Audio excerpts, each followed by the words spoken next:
Krishna Hare Ram Hare Ram Ram Ram Hare Hare Hare Krishna Krishna Krishna Hare Hare Hare Ram Ram Ram Hare Krishna Krishna Krishna Hare Hare Hare Ram Hare Ram Ram Hare Hare Hare Krishna Krishna Krishna Hare Hare Ram Ram Ram Hare Hare Hare Krishna Krishna Krishna Hare Hare Ram Ram Ram Hare Hare Krishna Krishna Krishna Hare Hare Ram Ram Ram Hare Krishna Krishna Krishna Krishna Hare Hare Ram Ram Hare Hare Krishna Krishna Krishna Hare Hare Ram Ram Hare Krishna Krishna Krishna Hare Ram Ram Hare Krishna Krishna Krishna Hare Hare Ram Ram Hare Krishna Krishna Hare Ram Hare Hare Krishna Krishna Krishna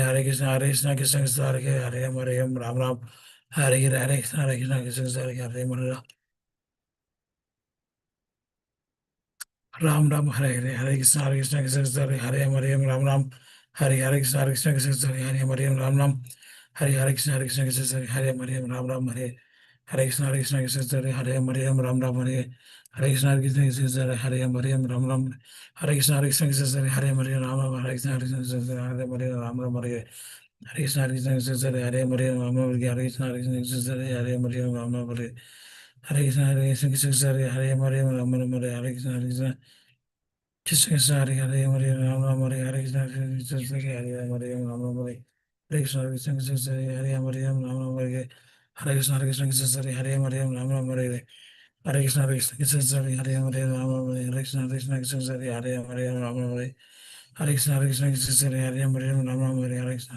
Hare Ram Ram Hare Hare Krishna Krishna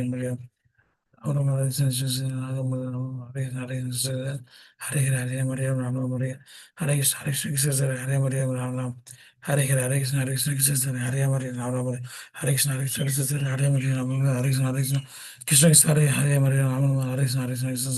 Hare Ram Ram Hare Hare Krishna Krishna Hare Ram Ram Hare Hare Krishna Hare Ram Ram Hare Hare Krishna Krishna Hare Ram Ram Hare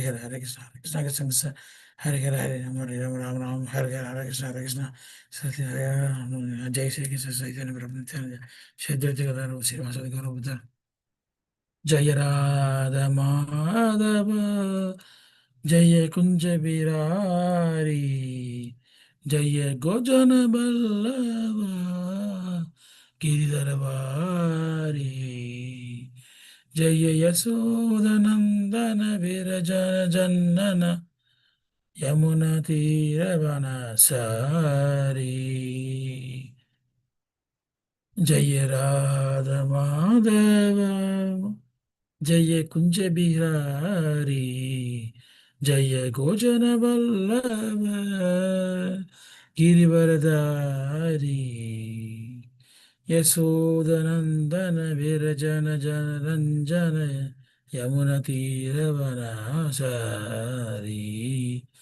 Hare Krishna, Krishna Krishna, Hare Hare, Hare Rama, Rama Rama, Hare Hare, Hare Krishna, Krishna Krishna, Hare Hare, Hare Rama, Rama Rama, Hare Hare.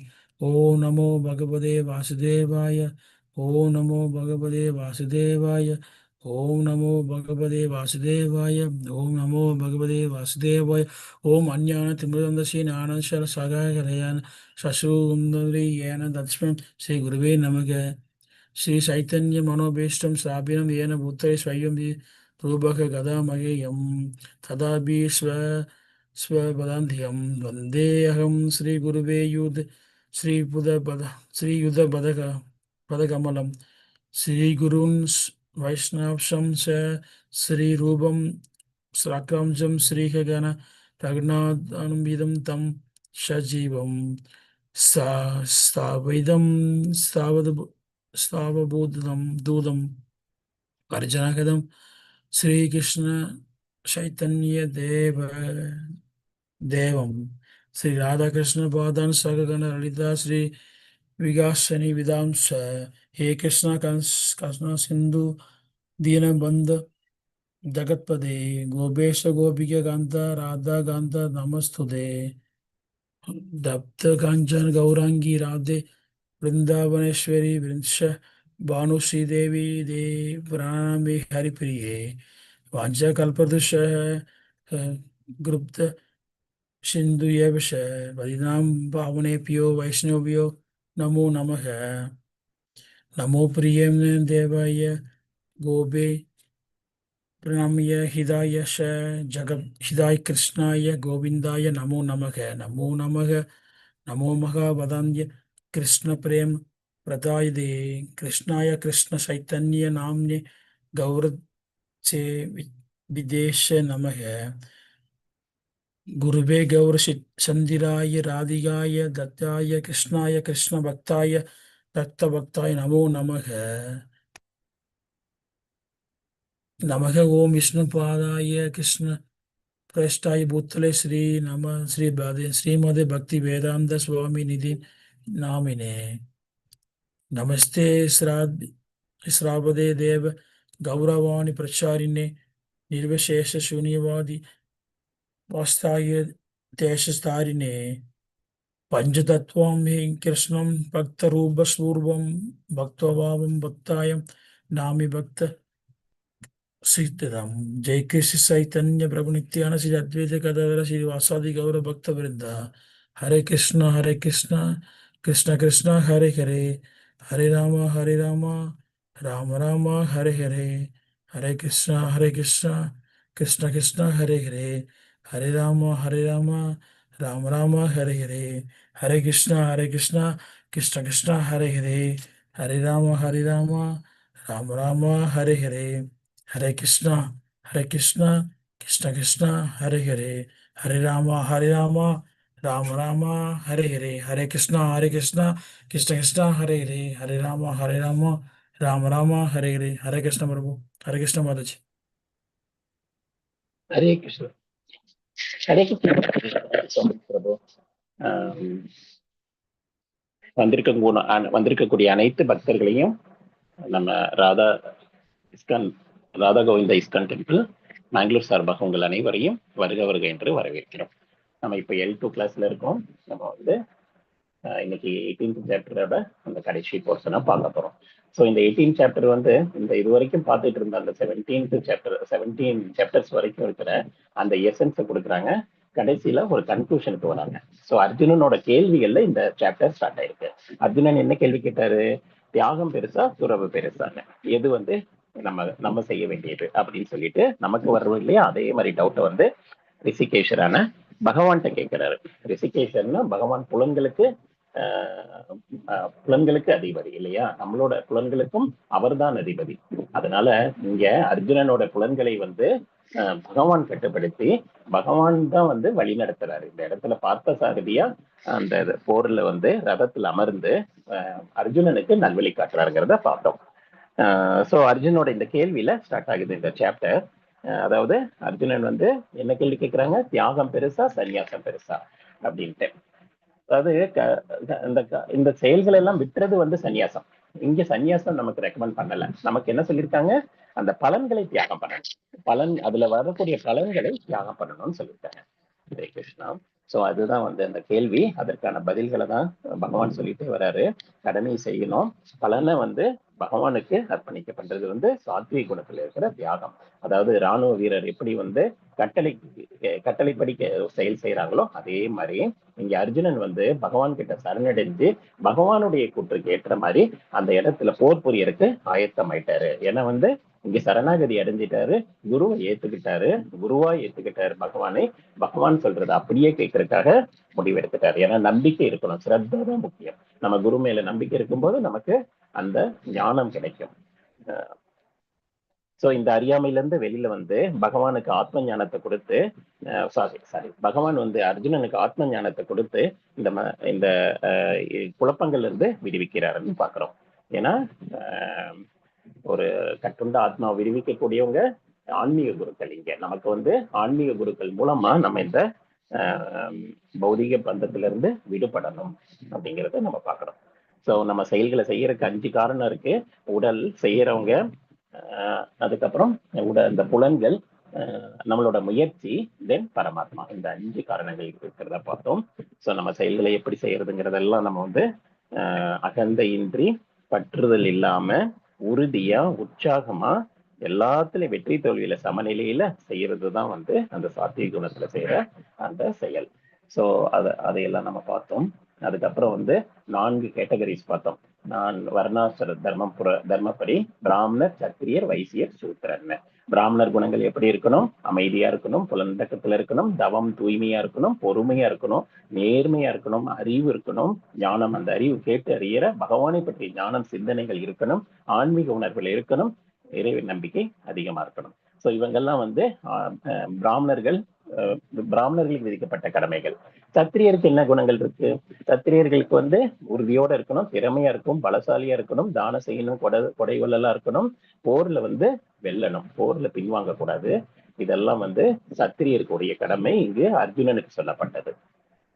அடுத்தது வந்து இந்த சூத்திரர்கள் வந்து வைசியர்கள் இருக்காங்க. வைசியர்கள் வந்து இந்த பசு பாதுகாப்பு, வியாபாரம் பண்றது, அதையெல்லாம் பண்றாங்க. சூத்திரர் வந்து இவங்க எல்லாருக்கும் சேவை செய்யறாங்க. ஸோ லேபர் கேட்டகரியில வருவாங்க இல்லையா, எல்லாருக்கும் சேவை செய்யணும். ஸோ இந்த மாதிரி இந்த சமுதாயமே வந்து ஒரு உடல் மாதிரிதான்.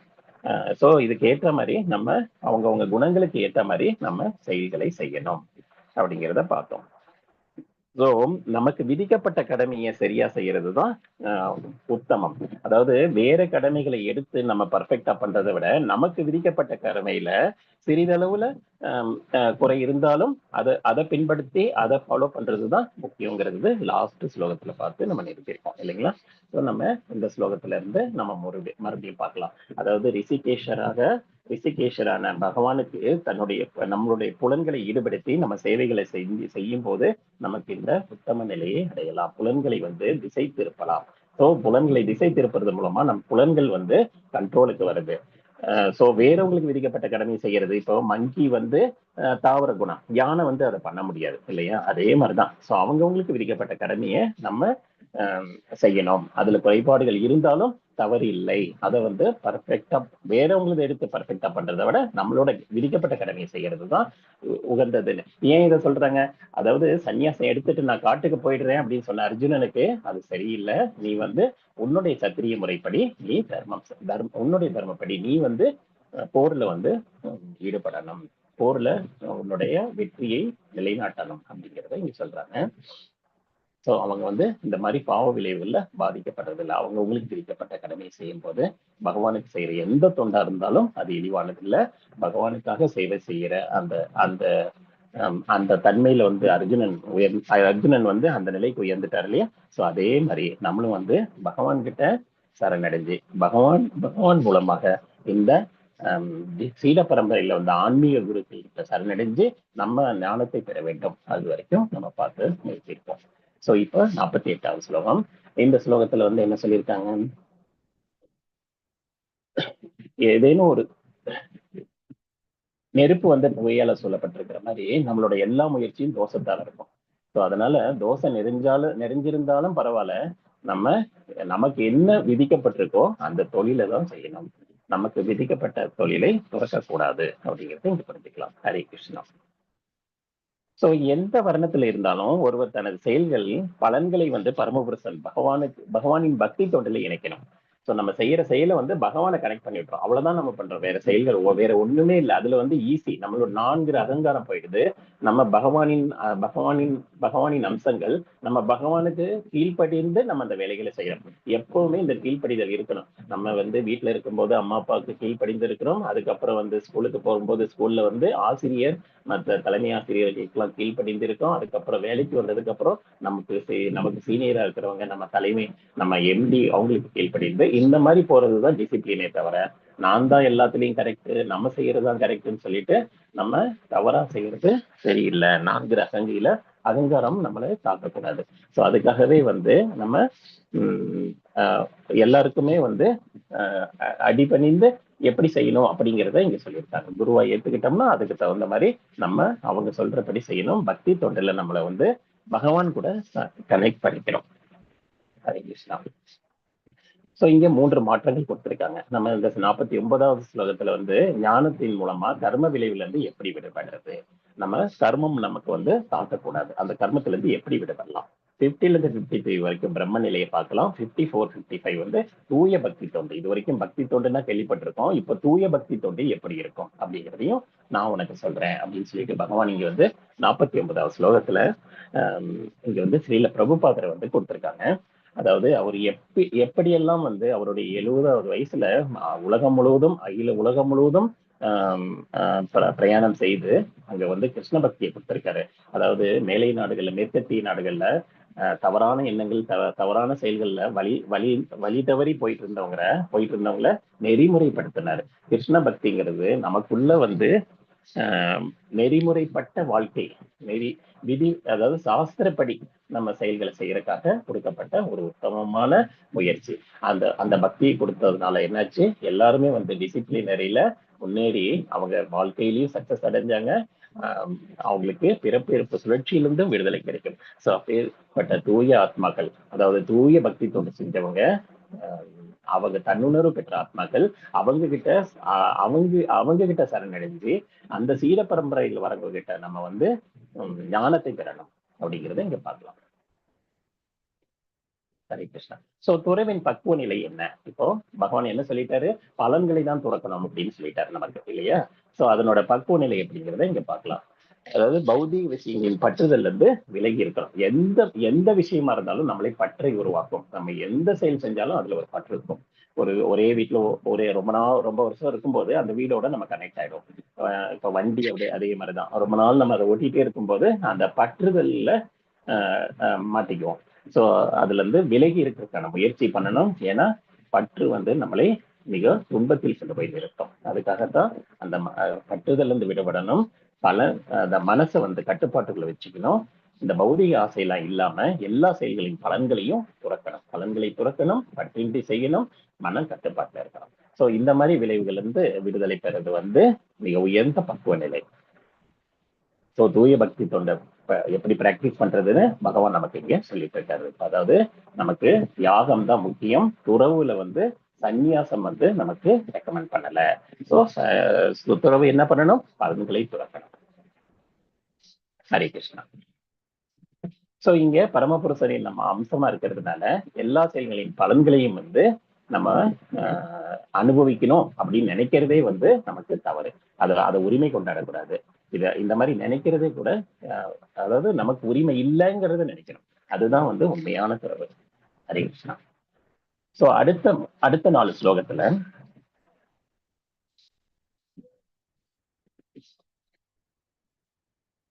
ஏன் அவங்களுக்கு விதிக்கப்பட்ட கடமையை செய்யணுங்கிறாங்க. மீன் வந்து எப்பவும் எப்படி இருக்கணும், தண்ணியில தான் இருக்கணும், அது தரையில இருக்கக்கூடாது, இல்லையா? அதனோட தன்மைக்கு என்ன கொடுக்கப்பட்டிருக்கோ அதே மாதிரிதான் நமக்கான வர்ணங்கள், ஆசிரமங்கள் கொடுக்கப்பட்டிருக்கு. சோ நம்ம அதுக்காகத்தான் நம்ம அவங்கவுங்களுக்கு விதிக்கப்பட்ட கடமைகளை செய்யறோம்.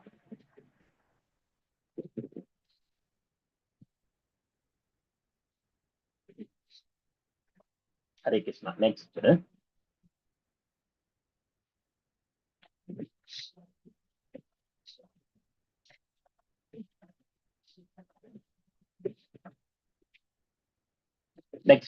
ஹரே கிருஷ்ணா.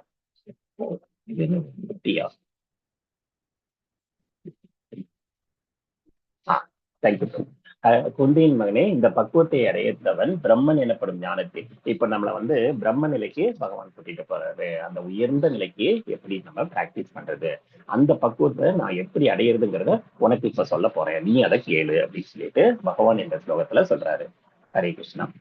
சோ அடுத்த 3 ஸ்லோகத்துல தனது புத்தியினால் தூய்மை அடைந்து உறுதியுடன் மனதை கட்டுப்படுத்தி, அதாவது இங்க எப்படி இருக்கணும், தூய்மையா இருக்கணும், மனதை கட்டுப்படுத்திக்கணும், உறுதியா இருக்கணும், புலனுணர்ச்சி பொருள்கள்ல இருந்து தூரமா இருக்கணும்.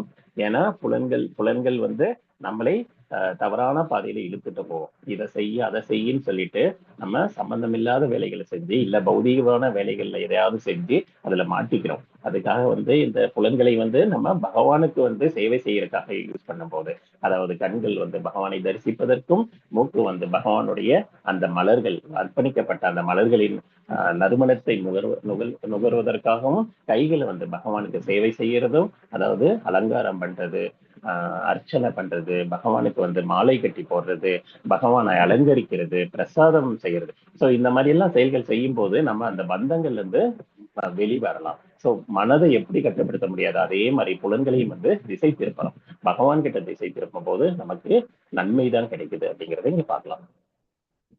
சோ நமக்கு அதாவது விருப்பு வெறுப்புல ஹரே கிருஷ்ணா, அது ப்ரீவியஸ் தான். விருப்பு வெறுப்புல இது ரொம்ப முக்கியமானது. ஏன்னா இந்த இதை தான் நம்ம ஃபாலோ பண்ணணும். இந்த 51 to 53 சொல்லியிருக்காங்க இல்லையா, இந்த இதுலதான் நம்ம முக்கியமா முயற்சி செய்யணும். அதாவது விருப்பு வெறுப்புல இருந்து துறந்து சமநிலையில இருக்கணும், தனி இடத்துல இருக்கணும். அதாவது சுத்தி நிறைய சிக்கல்களை வச்சுக்க கூடாது. அதாவது அளவா உணவு உண்ணணும். நமக்கு ரொம்ப குறைவா உண்ணுவது நல்லது. நம்ம உடலோட கெப்பாசிட்டி நமக்கு சொல்லியிருப்பாங்க இல்லையா, நம்மளுடைய மெடிக்கல் இதுபடி என்ன சொல்லியிருப்பாங்க, ஃபுல் உணவு நம்ம இருக்கக்கூடாது. உணவு வயிற்றுக்கு அவ்வளவு கெப்பாசிட்டி இருக்காது. எவ்வளவு 50%னா 50% தான் எடுக்கணும். அதுக்கப்புறம் தண்ணி எடுத்துக்கணும், அதுக்கப்புறம் காத்து இருக்கணும், அதுக்கப்புறம் அப்புறம் தான் அந்த ப்ராசஸ் பர்ஃபெக்டா நடக்கும். ஸோ குறைவாக உண்ணணும். அளவுக்கு அதிகமா உண்ணும் போது நம்ம சில உபாதைகளை சந்திக்க நேரிடும். அது டைஜஸ்ட் ஆகாது, வேற வேற சிக்கல்களை கொடுக்கும். ஸோ எல்லாத்துக்கும் இங்க கண்ட்ரோல் கொடுத்துருக்காங்க. நம்ம குளிக்கிறதுல இருந்து, நம்ம சாப்பிட்றதுல இருந்து, நம்ம எல்லா ப்ராசஸையும் எப்படி பகவானை மையமா வச்சு நம்ம சுத்தப்படுத்திக்கலாம் அப்படிங்கறதெல்லாம் இங்க சொல்லிட்டு இருக்காங்க. ஸோ நம்ம உடல், மனசு, பேச்சு இதை ரொம்ப கண்ட்ரோல் பண்ணணும். உடலை நம்ம கண்ட்ரோல்ல வச்சிருக்கணும். மனசை நம்ம கட்டுப்படுத்தணும்.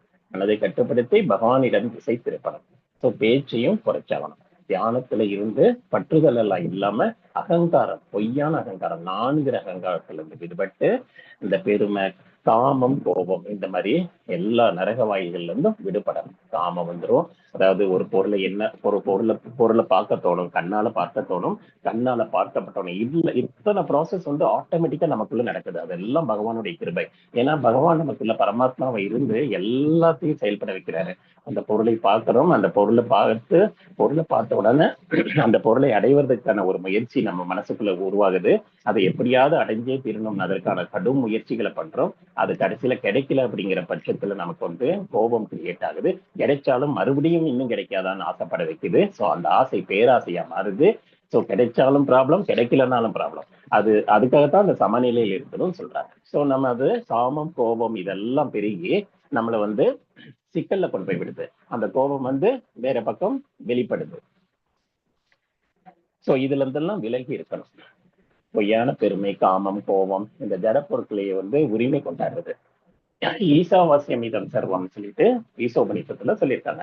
பகவான் தான் முழு முதற் கடவுள். அவர் அனுபவிப்பாளரை தவிர நம்ம எல்லாம் அனுபவிக்கிறதுக்காக இங்க வரலங்கிற ஃபர்ஸ்ட் அந்த எண்ணத்தை நம்ம தெளிவுபடுத்திக்கணும். நம்ம இதுக்கு உரிமை கொண்டாடக்கூடாது. உரிமை கொண்டாடணும்னு நினைச்ச ஒரே காரணத்துக்காக நம்ம இங்க பௌதிக உலகத்துல தள்ளப்பட்டிருக்கோம். நம்ம இந்த எண்ணங்கள்ல இருந்து விடுபடும் போது மட்டும்தான் நமக்கு அந்த இந்த பிறப்பு இறப்பு சுழற்சி, ஜென்ம மிருத்யு ஜரா வியாதி, இந்த இதுல இருந்து நம்ம விடுபட முடியும்.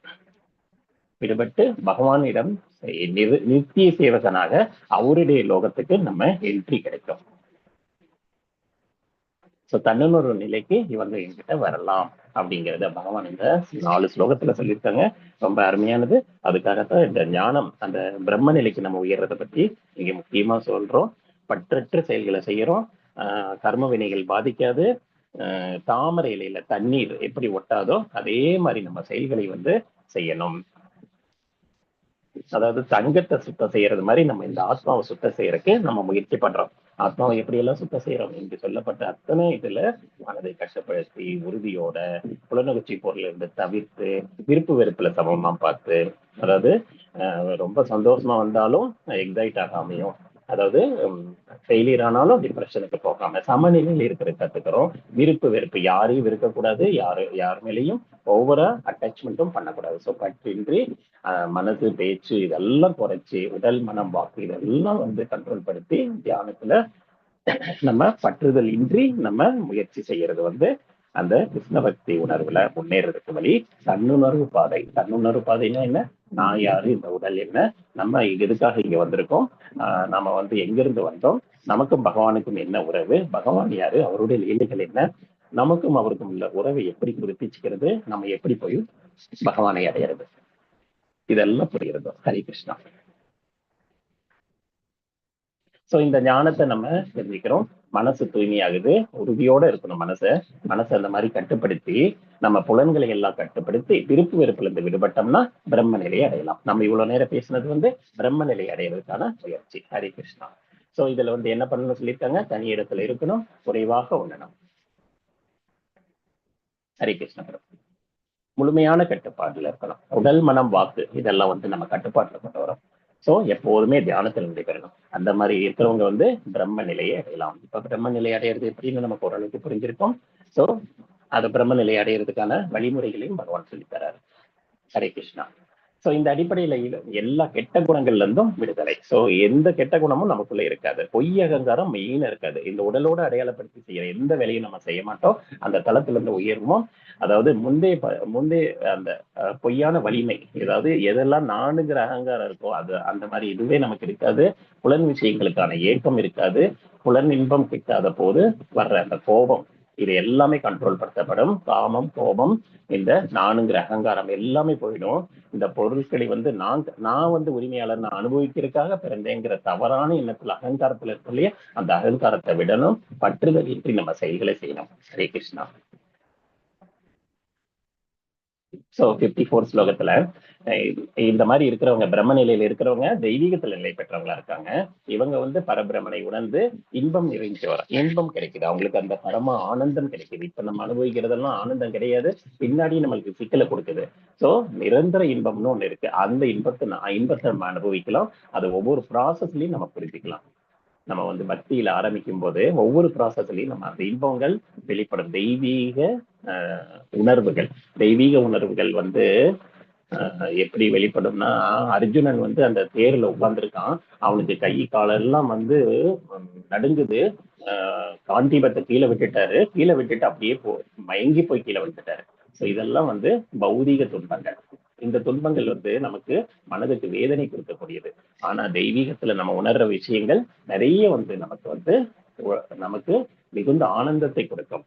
பகவானை பார்த்த உடனே பரவச நிலையில கண்கள்ல இருந்து நீர் வழியிறது, பகவானை பார்க்க ஏங்குறது, பார்த்த உடனே நம்ம உடல்லாம் சிரிக்கிறது, இந்த மாதிரி நிறைய உணர்வுகள் வெளிப்படும். அதற்காகத்தான் இதை வந்து கரெக்டா வந்து நம்ம ஒருத்தருக்கு ஒரு 2 லைன்ல சொல்லிட்டு அந்த உணர்வுகளை கொடுத்துட முடியாது.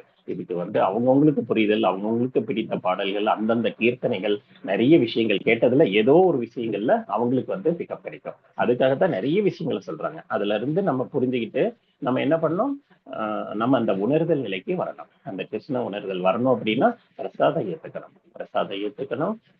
இப்போ வந்து மார்னிங் டைம்ல வந்து இந்த சத்துவ குணத்துல இருக்கிற செயல்களை செய்யறோம். பிரம்ம முகூர்த்தத்துல உட்கார்ந்து நம்ம பகவத்கீதை பாகவதம் படிக்கிறோம், மங்களாரத்தி அட்டன் பண்றோம், பகவானுக்கு பிடித்தமான வேலைகள் எல்லாம் செய்யறோம். இதுல இருக்கும்போது நமக்கு சத்துவ குணத்துல உயரும் இல்லையா? சோ அந்த உணர்வுகள் வெளிப்படும். தெய்வீக உணர்வுகள் வந்து நமக்கு மிகவும் மகிழ்ச்சி கொடுக்கக்கூடியவை. அது நம்ம உணரும் போது அதை புரிஞ்சுக்கலாம். சோ அதுக்கான முயற்சியும் பயிற்சியும் தான் நம்ம இந்த பிறவியில செய்ய வேண்டியது. நம்ம இதை புரிஞ்சுக்கிட்டு, அந்த உறவை புரிஞ்சுக்கிட்டு, பகவானுக்கும் நமக்கும் இல்ல அந்த உறவை புரிஞ்சுக்கிட்டு நம்ம பகவான்கிட்ட போய் சேர்றதுக்கான அந்த முயற்சியில நம்ம ஈடுபடணும். அதுக்கான பயிற்சிகள் தான் இங்க கொடுக்கப்பட்டிருக்கு. ஸோ எல்லாரையும் சமமா பார்க்கணும். யாரையும் வந்து எதிரியாகவோ இல்ல ரொம்ப க்ளோஸாகவும் பற்றோட பார்க்கறது இல்ல.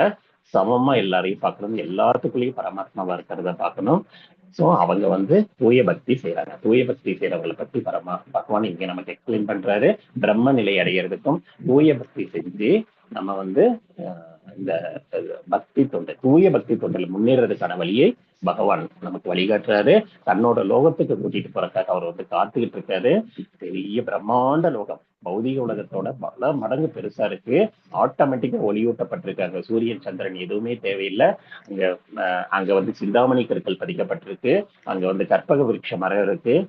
பார்க்கவே ரொம்ப பிரம்மாண்டமா பிரமிப்பா இருக்கக்கூடிய அந்த உலகத்துக்கு இங்கே நமக்கு வந்து கொடுக்கப்பட்ட ட்ரைனிங் தான் இந்த பௌதிக உலகம். ஸோ இங்க மட்டும்தான் இந்த ட்ரைனிங் எடுக்க முடியும். இந்த ட்ரைனிங்ல நம்ம பாஸ் ஆயிட்டோம், நம்ம ஃபில்டர் ஆயிட்டோம்னா நம்ம எல்லாம் அந்த லோகத்துக்கு போயிடலாம். எப்பவுமே பகவானுடைய சிந்தனையில நம்ம தொடர்ந்து பகவானுடைய சேவையில ஈடுபடலாம். ஹரே கிருஷ்ணா. ஸோ பிரம்மபூத நிலையை பத்தி அடுத்தது சொல்ல போறாங்க. எப்போதும் மகிழ்ச்சியோட இருப்பாங்க இவங்க வந்து. அந்த மாதிரி பக்தியில முன்னேறினவங்க, அவங்க முகத்துல பாருங்க எவ்வளவு பொலிவு இருக்குன்ட்டு. ஸோ ஏன்னா பௌதிக டிஸ்டர்பன்ஸ்ல இருந்து வெளியில வந்துட்டாரு அவரு இல்லையா. சேவைகள்லாம் செஞ்சு அவங்களுக்கு கிருஷ்ண பக்தி கொடுத்துட்டமேங்கிற அந்த சந்தோஷத்துல அவர் வந்து எப்பவும் மகிழ்ச்சியோட இருக்காரு. வேற எந்த ஆசையும் அவருக்கு இல்லை. பகவானை பத்தி பேசுறது, பகவானுடைய நாமங்களை பாடுவது, பேசுவது, பகவானுக்கு வந்து பகவானுடைய அந்த பக்தியை வந்து எல்லாருக்கும் கொடுக்கறது. ஸோ இதுலதான் வந்து அவரோட ஃபோக்கஸ் இருந்தது. வேற எந்த ஏக்கமோ ஆசையோ இருக்கல. எல்லா உயிர்களையும் சமமா பாக்குறது. அந்த மாதிரி நிலையில வரும்போது தூய பக்தி தொண்டை அடையலாம். ஜெகத்குரு ஸ்ரீல பிரபுபாதருக்கு. ஏன்னா அவரு வந்து இந்த வயசுல ரொம்ப கஷ்டப்பட்டு, நம்ம எல்லாம் இங்க உட்கார்ந்து ஆன்லைன்ல படிக்கிறது கேட்கறதுக்கு நம்ம முயற்சி செய்யறோம். நம்ம எல்லாம் வந்து செலக்ட் பண்ணப்பட்ட சோல். எத்தனை பேர் இருக்கிறாங்க, கோடானு கோடி மக்கள்ல ஒரு சிலர் தான் எங்கிட்ட வராங்கிறத பகவானே சொல்றாரு. சோ ரொம்ப அதை புரிஞ்சுக்கிற அந்த தன்மை, அந்த ஞானம் எல்லாருக்கும் வந்துடாது. ஹரே கிருஷ்ணா. சோ தூய பக்தி தொண்டில் இருக்கிறவங்க எப்பவுமே பிரம்மபூத நிலையை அடைஞ்சிட்டாங்க. அவங்க ஒருங்கிணைந்து பிரம்மபூத நிலையில இருக்கிறாங்க. ஹரே கிருஷ்ண மகா மந்திரம் சொல்றது, சாண்டிங் பண்றது, பிளஸ் வந்து சங்கீர்த்தனை யாகம் பண்றது. ஸோ இதுதான் வந்து உயர்ந்த ஒரு ஆனந்தம். அந்த ஆனந்தம் போக போக நமக்கு கிடைக்கும் போது நமக்கு இந்த பௌதீகத்துல செய்யற செயல்கள் மேல நமக்கு அவ்வளவு நாட்டம் இருக்காது. ஏன்னா இதுல இருந்து வரக்கூடிய விளைவுகள் வந்து ரொம்ப மோசமா இருக்கு. இதுல நம்ம இப்போ இந்த பக்தியில இருக்கும்போது அந்த மாதிரி பாதிப்பு எதுவுமே இல்லாம மனம், உடல், தேஜஸும் ஒரு பொலிவுக்கு வருது. ஹரே கிருஷ்ணா. சோ பக்தி தொண்டால மட்டும்தான் என்ன அடைய முடியும். வேற எந்த ப்ராசஸ், எவ்வளவு நீங்க சயின்ஸோ லேட்டஸ்டா வந்திருக்கிற எத்தனையோ ப்ராசஸ்ல வந்து ட்ரை பண்றாங்க, யாருமே என்ன அடைய முடியாது. பக்தி தொண்டு ஒரே காரணம் தான் அப்படிங்கிறத இங்க சொல்றாரு. சோ அந்த அந்த லோகம் பகவான் நமக்காக படைக்கப்பட்டிருக்கு. அந்த லோகம் எப்படி இருக்கு? பிரம்மாண்டமா இருக்கு. அது வந்து சிந்தாமணி தாம். அந்த தாம்ல வந்து கற்பக விருட்ச மரம் இருக்கு. எல்லா வசதிகளும் இருக்கு. அங்க போனதுக்கு அப்புறம் நம்ம முழுமையா ஆனந்தமா இருக்கோம். அங்க தெய்வீக உடலை நம்ம ஏத்துக்கிறோம். நம்மளோட தெய்வீக உடல் அங்க வச்சுட்டு வந்திருக்கோம். அந்த உடலை நம்ம எடுத்துக்கிறோம். இந்த உடல்ல இருந்து விடுபடுறோம். சோ இந்த உடல்ல இருக்கிற சிக்கல் எல்லாம் அங்க இருக்காது. என்னென்ன சிக்கல் அனுபவிக்கிறோம்? பிறப்பு, இறப்பு, முதுமை நோய், ஜென்ம மிருத்தி, ஜராவியாதி. இதுல இருந்து நம்ம வெளிப்படுறோம், வெளியே வர்றோம் இந்த கட்டுப்பாட்டுல இருந்து. ஏன்னா இங்க வந்து கட்டுண்ட ஆத்மாவா இங்க சிக்கிட்டு மாட்டிட்டு முடிச்சிட்டு இருக்கோம். ஆத்மா வந்து பியூரிஃபை ஆகாம அந்த லேயர் மேல நிறைய டஸ்ட் ஃபார்ம் ஆயிருக்கு. அந்த டஸ்ட் எல்லாம் வெளியில எடுக்கிறதுக்கான ட்ரைனிங் ப்ராசஸ் தான் இந்த டிவிஷன். சோ என்னையே வந்து எப்போ நீ பக்தி தொண்டில் உணரும் போது இறைவனோட திருநாட்டுக்குள்ள நுழைய முடியும். சோ இங்க விசா கொடுக்கறதுக்கான அந்த ப்ராசஸ் இங்க வந்து பகவான் எக்ஸ்பிளைன் பண்ணிட்டாரு. ஒரு கண்ட்ரிக்கு போறக்கே நம்ம ஒரு விசாவுக்கு எவ்வளவு எல்லாம் கஷ்டப்பட வேண்டியதா இருக்கு. ஆனா இந்த நாட்டுக்கு போகணும் அப்படின்னா நம்ம எவ்வளவு பண்ணணும் இல்லையா. நம்ம ஜஸ்ட் லைக் தட் கிடைச்சிடாது இல்லையா.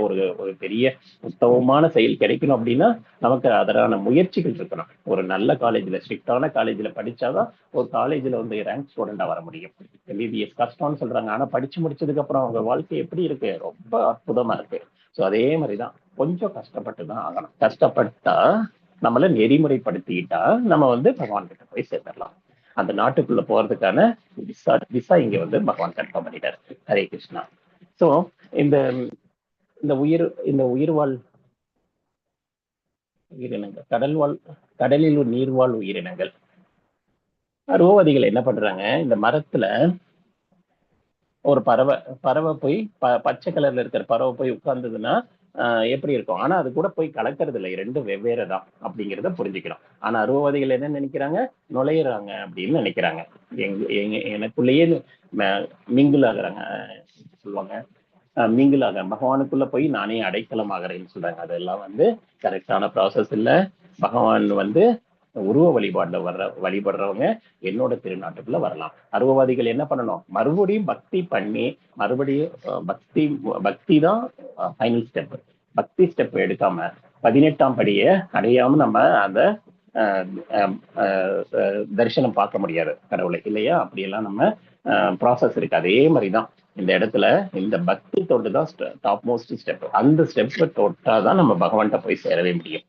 ஹரே கிருஷ்ணா. சோ தூய பக்தி தான் வந்து ஒரே வழியா இருக்கு. கிருஷ்ணரை புரிஞ்சுக்கணும், அவர் நாட்டுக்குள்ள பிரவேசிக்கணும். அப்பதான் வந்து நமக்கு அந்த ஞானம் புரியும். அதாவது தாமோதர லீலை அடுத்தது வருது. இப்ப சதுர மாசம் ஸ்டார்ட் ஆயிருக்கு. இந்த 4 மாசத்துல இப்ப ஒவ்வொரு விரதமும் நம்ம பண்றோம். ஃபர்ஸ்ட் வந்து இலை, அதாவது கீரை, அது சம்பந்தப்பட்டதெல்லாம் நம்ம துறக்கிறோம். அதாவது பெரிய விஷயம் ஒண்ணும் இல்லை. நம்ம என்ன கீரை சாப்பிட்றது நிறுத்துறோம். இந்த மந்த் நம்ம கீரை சாப்பிட்றது நம்ம உடம்புக்கு நல்லது இல்லை. மருத்துவப்படி பாத்தீங்கன்னா ஒவ்வொருக்கும் ஒவ்வொரு காரணம் இருக்கும். ஏகாதசி விரதம் இருக்க சொல்றாங்க. விரதம் இருக்கணும்னா வெறும் பட்டினியே இருக்க சொல்லல. அந்த அரிசி சம்பந்தப்பட்ட அரிசி, கோதுமை, ரவை இந்த மாதிரி இருக்கிறதெல்லாம் நம்ம தானியங்களை விடுறோம். ஆனா எதை ஏத்துக்கிறோம்? நமக்கு என்ன ரெக்கமெண்ட் பண்ணியிருக்கோம்? பழங்கள், காய்கறி வகைகள், இதையெல்லாம் எடுத்துக்க சொல்லியிருக்காங்க. சோ இதெல்லாம் உடம்புக்கு செய்யற ஒரு தவமா நம்ம பார்த்தோம். சோ அதே மாதிரி இங்க கிருஷ்ண லீலையில வந்து தாமோதர லீலையில பகவான் வந்து முழுமுதற் கடவுள். அவர் வந்து யசோதாமாய்க்கு மகனாக வளர்றாரு. அப்படி வளரும் போது அவங்க யசோதாமா வந்து அவங்கள போட்டு கட்டி போடுறாங்க. அதாவது வாத்சல்ய பாவத்துல பகவானையே கட்டி போடுறாங்க. சோ அந்த பக்தியோட உயர்ந்த தளத்துலதான் கட்ட முடியுங்கிறத இங்க புரிஞ்சுக்கலாம். அவர் நினைச்சிருந்தா எப்படி வேணாலும் தப்பிச்சு ஓடிடலாம் இல்லையா? அவங்க வேணா கட்டுப்படுறாரு இந்த இடத்துல. சோ பகவானே வந்து கட்டுப்படுறாரு. அவர் வாசலிய பாவத்துல கட்டுறதுனால ஈவன் பலராமர் கூட அந்த கைத்தை அவுக்க முடியல. பகவானுக்கு அவ்வளவு பவர், பலராமருக்கு அவ்வளவு பவர் இருக்கு.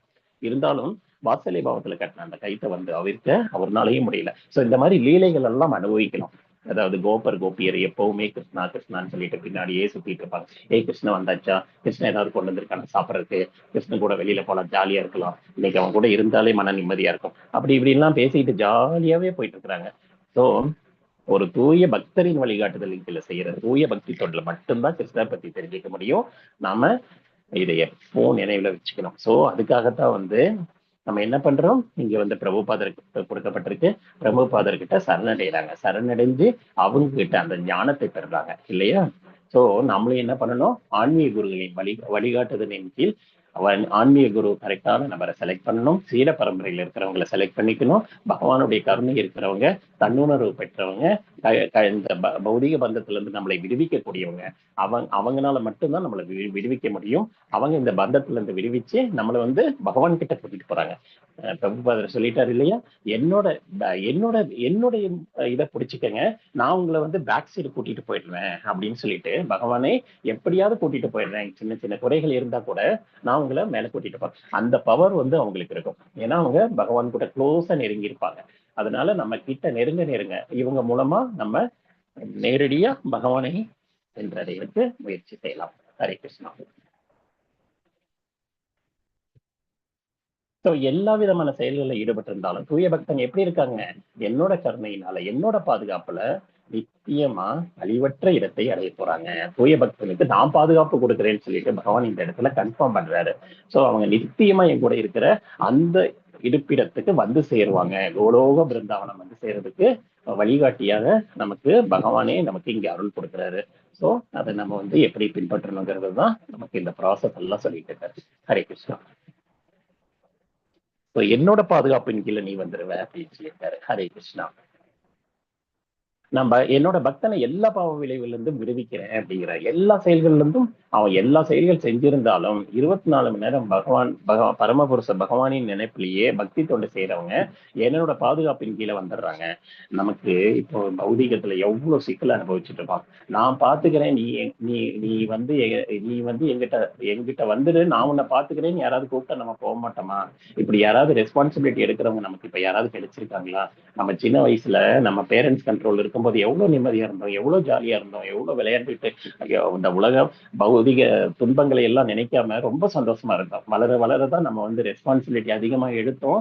அப்பதான் சிக்கல்களையும் ஜாஸ்தி ஃபேஸ் பண்ணோம். சோ இப்ப நமக்கு வந்து ஒருத்தர் கையில் அடைக்கலமா இருக்கும்போது அந்த பாதுகாப்போட இருக்கலாம். குழந்தை எப்படி தாய்கிட்ட போய் சரணடைஞ்சதுக்கு அப்புறம் நிம்மதியா இருக்கோம், அதே மாதிரி நம்மளும் போய் சரணடைஞ்சிட்டு கையை விட்டுறலாம். ஏன்னா வந்து பகவான் பாத்துக்கிறார். பகவான் கண்ட்ரோலுக்குள்ள நம்ம போயிடுறோம். ஹரே கிருஷ்ணா. அதாவது பகவான் அவங்களோட பிரதிநிதியா இருக்காங்க ஆன்மீக குருக்கள். அவங்களோட வழிகாட்டுதல் மூலமா செய்யும் போது நம்ம அந்த கிருஷ்ண லோகத்தை அடையலாம். அது அழிவற்றது, நித்தியமானது, முழுமையான ஞானமும் உள்ள இடம் அந்த கோலோக பிருந்தாவன்.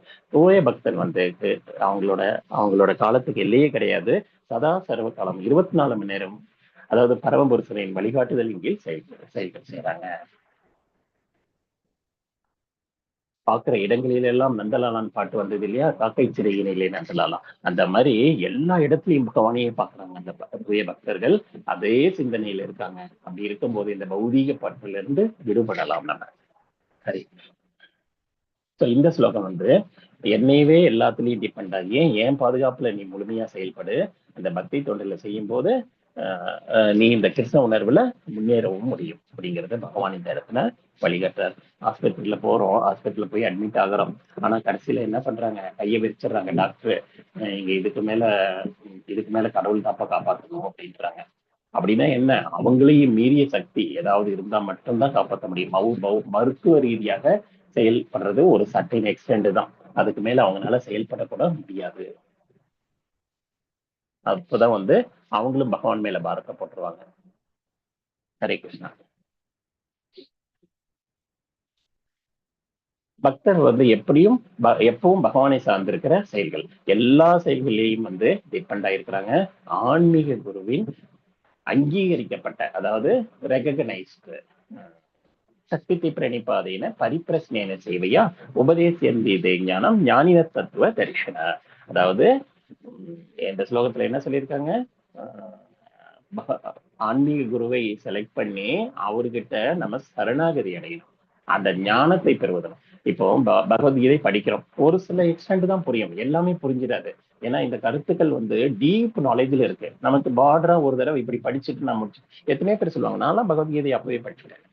ஆனா பகவத்கீதை படிக்கிறது ஜஸ்ட் லைக் தட் இல்ல. அதுல இருக்கிற ஞானம் நமக்கு நமக்கு போகும். நம்மளோட புலன்கள் எல்லாம் குறைபாடு உள்ளது. இந்த புலன்களை வச்சுட்டு நம்ம இவ்வளவு பெரிய தத்துவத்தை எல்லாம் ஈஸியா புரிஞ்சுக்க முடியாது. முயற்சி தான் இப்ப பண்ணிட்டு இருக்கோம். ஆனா என்ன பண்ணணும், சரண்டர் ஆகி அவங்க கிட்ட நம்ம அந்த அடைக்கலமாகி தீட்சையெல்லாம் பெறும்போது நமக்கு வந்து அந்த ஆன்மீக ஞானத்தை அவங்க கொடுக்குறாங்க. இந்த இருள்ல இருந்து, அறியாமைங்கிற அந்த மயக்கத்துல இருந்து நம்மளை வெளியில கொண்டு வராங்க. சோ அங்கீகரிக்கப்பட்ட ஆன்மீக குருவை அடைந்து அவங்களோட ஆணைகளை பின்பற்றி பக்தி தொண்டில் ஈடுபட்டு கிருஷ்ண பக்தியில முன்னேறி நம்ம பகவானை அடையலாம். ஹரி கிருஷ்ணா. சோ நான் இந்த கடமை செய்யறதுக்கு கிருஷ்ணரால நியமிக்கப்பட்டிருக்கேன் அப்படிங்கிறத நம்ம புரிஞ்சுக்கணும். எந்த செயலை செய்யறோம், கிருஷ்ணரை நினைச்சுக்கிட்டே செயல் செய்யறோம். அதுதான் கிருஷ்ண உணர்வு. கிருஷ்ண உணர்வுங்கிறது ஒரு ஃபீலிங்கு. நம்ம ஜஸ்ட் லைக் தட் எடுத்து கொடுத்துட முடியாது. நமக்கு நாமே செய்யக்கூடிய பயிற்சி தான் அது. இது நம்மளை புனிதப்படுத்தி தூய்மைப்படுத்தி கொள்ளக்கூடிய ஒரு உன்னதமான வழிகாட்டி இல்லையா?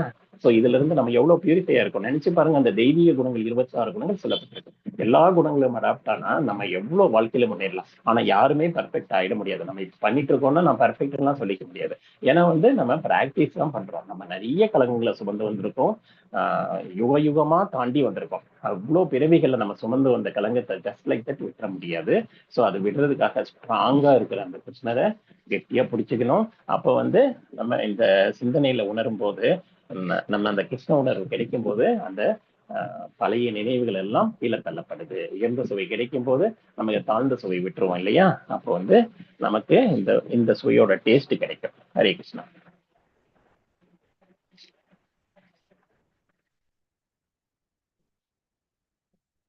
மச்சித்த சர்வ துர்த்தானி மத் பிரசாத திரியசி அதச்சேத்தவம் அகங்காரன் ந கிருஷ்யசி வினங்ஷசி. இந்த இடத்துல பகவான் என்ன சொல்றாரு, என்னோட உணர்வுல நிலை பெற்றா, என்னோட கருணையில அந்த கட்டுண்ட வாழ்வில் இருக்கிற எல்லா தரங்களையும் கடந்துருவனே, எல்லா அஷூரன்ஸும் பகவான் இங்க கொடுக்குறாரு. நம்புறது ஒண்ணுதான் நம்ம கையில இருக்கணும். அந்த ஸ்ரத்தாவை இன்க்ரீஸ் பண்ணணும். அப்பதான் வந்து பக்தி தொண்டுல முன்னேற முடியும். பக்தி தொண்டுல முன்னேறதான் தூய பக்தி தொண்டுக்கு வர முடியும். தூய பக்தி தொண்டுக்கு வந்ததான் பிரம்ம நிலைக்கு வர முடியும்.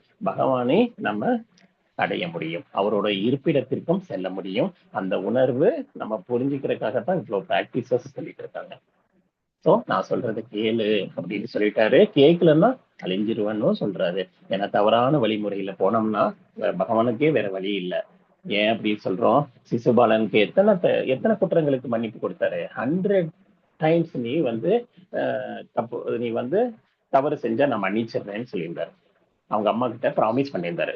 ஆனா அவன் வந்து 100ஐயும் தாண்டிட்டான். அவ்வளவு அவதூறா பேசினான் அந்த ராஜ்யசபையில. அந்த இவங்களோட ஆட்சிக்காக இந்த இந்த இதுக்கு இந்திர பிரசத்துக்கு போனாங்க இல்லையா? அப்போ வந்து அந்த பாண்டவர்கள் வந்து சபையில இருக்கும்போது இவங்க வந்து ரொம்ப அவமானமா பேசினாங்க சிசுபாலன். அதுக்காக வந்து கடைசியில அவரு இந்த சக்கரத்தை விட வேண்டியதாயிடுச்சு. ஏன்னா அவர் கொடுத்த 100 தப்பையும் கிராஸ் பண்ணிட்டாரு அவரு சிசுபாலன். சோ அழிந்திருவேன்னு இந்த இடத்துல சொல்றாரு. இந்த இடத்துல நம்ம ரொம்ப கேர்ஃபுல்லா இருக்கணும். விஷயங்களை தெரிஞ்சதுக்கு அப்புறம் நம்ம அந்த உணர்வுகளை புரிஞ்சு நம்ம முன்னாடி போகணுமே தவிர சிசுபாலன் அவர் அதை புரிஞ்சுக்கிட்டோம்னா தெரியும் நம்ம எல்லாம் அந்த நிலையில கிடையாது. நம்ம எல்லாம் வந்து பக்தி அட்லீஸ்ட் ஏதாவது இருக்கா தெரிஞ்சுக்கலாம்னு முன்னாடி வந்திருக்கோம் இல்லையா? செலக்ட் பண்ணப்பட்ட சோல்கள். இத்தனை பேர்ல நம்ம செலக்ட் பண்ணி நம்ம இந்த இடத்துல உட்கார்ந்துருக்கோம். ஸோ நம்ம எல்லாம் வந்து ஒரு ஸ்டெப் கிராஸ் ஆகி வந்துட்டோம். ஸோ அவங்களுக்காக இதை சொல்றாரு. ஹரே கிருஷ்ணா. சோ கிருஷ்ண உணர்வுல செயல்படுறதுனால என்ன பலன்கள் நமக்கு? எல்லா தடங்களையும் கடக்கலாம். பௌதிகத்துல எவ்வளவு தடங்கள் வருதோ அத்தனையும் நம்ம கடந்துடலாம். இந்த உணர்வு இல்லாம செய்யும் போது என்ன ஆயிடுது? நமக்குள்ள அகங்காரம் வந்துடுது. அந்த பொய் அகங்காரத்துல செய்யும் போது நம்மளை நாமே அழிச்சுக்கிறோம். பொய் அகங்காரம் நம்ம பாக்குறோம் இல்லையா? நான் தனக்கு தெரிஞ்ச தர்மத்தை பண்ணிட்டு இருந்தாரு பீஷ்மர். அவரு ரொம்ப உத்தமரா இருந்தாரு, பக்தரா இருந்தாரு. ஆனாலும் கூட தனக்கு தெரிஞ்ச தர்மத்தை பண்ணி தவறான காரியத்துல போய் மாட்டிட்டாரு. கௌரவர்கள் படையில போய் சிக்கிட்டாரு. அதனால அவங்க செய்யற தப்புகளுக்கெல்லாம் இவரு கூட இருந்துட்டாரு. சோ அதற்கான அழிவு பாதையை அவரே தேடிக்கிட்டாரு. ஹரே கிருஷ்ணா. சோ பகவத்கீதையை புரிஞ்சுக்கிட்டதுக்கு அப்புறம் நம்ம புறக்கணிக்க கூடாது. இந்த பௌதிக உலகத்து பிரம்மையில போய் நம்ம மாட்டிக்கூடாது. மாயா கையில போய் நம்ம சிக்கிக்க கூடாது. காத்துக்கிட்டு இருக்காங்க. மாயா தாளாட்டு பாடி நம்மளை படுக்க வச்சு நம்மளை சிக்கல்ல கொண்டு போய் விட்டுருவாங்க. சோ மாயா வந்து எப்ப கிருஷ்ணர் வரும்போது மாயா இருக்க மாட்டாங்க. மாயா இருக்கிற இடத்துல கிருஷ்ணரும் இருக்க மாட்டாரு. அதனால நம்ம தெரிஞ்சுக்கணும்.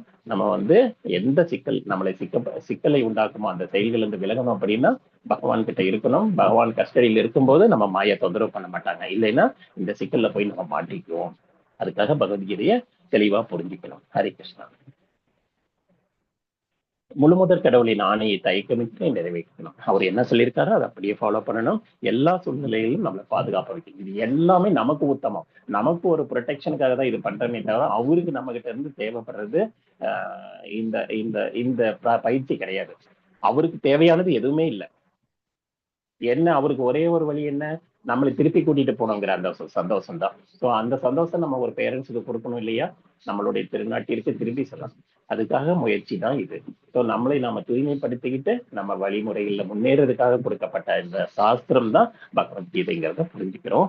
ஸோ அதை வந்து நம்ம கிருஷ்ணர் அந்த நினைவுலயே வந்து நம்ம எல்லா செயல்களையும் பண்ணும்போது நமக்கு சேஃப்டி கேரண்டிங்கிறாரு பகவான் இந்த இடத்துல. ஹரே கிருஷ்ணா. நீ என்னோட வழிகாட்டுதல் படி போர் புரியணும். இல்லைன்னா வந்து தவறா வழி நடத்தப்படுவார். என்ன ஆகிடும்? போர்ல போய் ஒரு சண்டை போடல அப்படின்னா அர்ஜுனனை பத்தி எவ்வளவு அவதூறா பேசுவாங்க. அவ்வளவு வில்லாளி வீரன், அகில உலகத்துக்கு என்னவோ பிரம்மாண்டம்னு பேசினாங்க. கடைசியில அவன் வந்து ஓடிட்டான். போர்ல இருந்து விலகி ஓடிட்டான். எவ்வளவு அவதூறான வார்த்தைகள் வரும் இல்லையா? சோ அந்த மாதிரி இதுக்கு ஏன் இடம் கொடுக்குற? நீ சத்திரியன் இல்லையா? நீ வேற யாராவது இருந்தா கூட பரவாயில்ல, தப்பிச்சு ஓடிடலாம். நீ வந்து அந்தனர் குலத்துல பிறக்கல, நீ வந்து சத்திரியனா பிறந்திருக்க. நீ உன் கடமையை செய், நான் சொல்றேன் நீ பண்ணு அப்படின்னு சொல்லிட்டு பகவான் இந்த இடத்துல சொல்ற. அர்ஜுனனை எது கனெக்ட் பண்றோம்? நம்ம வாழ்க்கையில நம்ம இப்படிதான் சிக்கல்ல இருக்கோம். அர்ஜுனனுக்கு வந்த அத்தனை கஷ்டங்களும் நமக்குள்ளேயே இருக்கு. அதனாலதான் நடுவுல அர்ஜுனனை பத்தி பேசுறோம். அர்ஜுனனுக்கு அந்த சிக்கல்ல இருந்து விடுவிக்கிறார். மயக்கத்துல இருந்து எப்படி நமக்கு பகவான் விடுபட வச்சாரோ அதே மாதிரி நமக்கு வழிகாட்டுறதுக்காக தான் பகவான் இந்த ஞானத்தை கொடுத்துட்டு இருக்காரு. அவர் சொன்ன அந்த முறைகளை ஃபாலோ பண்ணி பக்தி தொண்டில் ஈடுபட்டு தூய பக்தி தளத்துக்கு வந்து பிரம்ம நிலையை அடைஞ்சு நம்ம வந்து ஆன்மீக குருவின் வழிகாட்டுதலின் கீழ் பக்தி தொண்டை செய்யும் போது நம்ம பகவானின் இருப்பிடத்தையும் அடையலாம். ஹரி கிருஷ்ணா.